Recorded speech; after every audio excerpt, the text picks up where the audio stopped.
তার ভাই বোনদের মৃত্যু দেখে সে কান্নায় ভেঙে পড়ছে।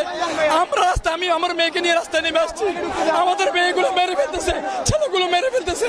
এই জন্য আজকে আপনি দেখেন এই দেশটাকে গাজা বানিয়ে ফেলছে, এই দেশটাকে গাজা বানিয়ে ফেলছে। আমরা এর বিচার চাই, আমরা এর বিচার চাই। আমাদের সন্তানদেরকে মেরে ফেলে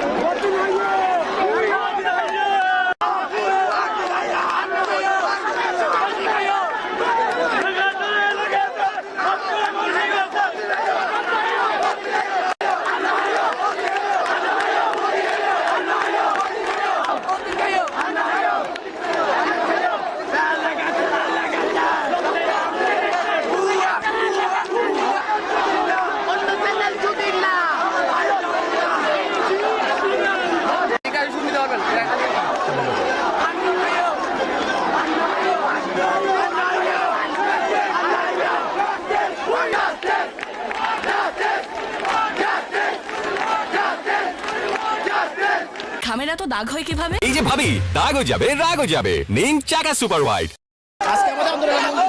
আজকে আমাদের আন্দোলনের মূল বিষয় হচ্ছে যে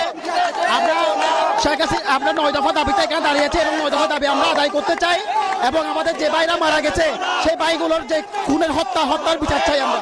9টা দাবি ছিল, কিন্তু সরকারের পক্ষ থেকে আজকে 6 দিন হয়ে গেছে কোনো উত্তর দেওয়া হয়নি। আজকে বলতেছে ওনারা আমাদের সাথে বসবে, কিন্তু আমাদের ভাইদের রক্তের সাথে বেমানি করে আমরা বুঝতে পারবো না।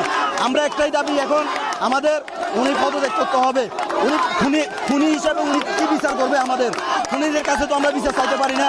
এই হিসাবে ওনাকে পদত্যাগ করে আমাদের ভাইদের রক্তের বিচার করতে হবে।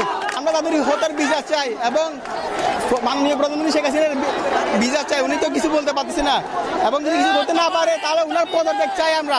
তার ভাই বোনদের মৃত্যু দেখে সে কান্নায় ভেঙে পড়ছে।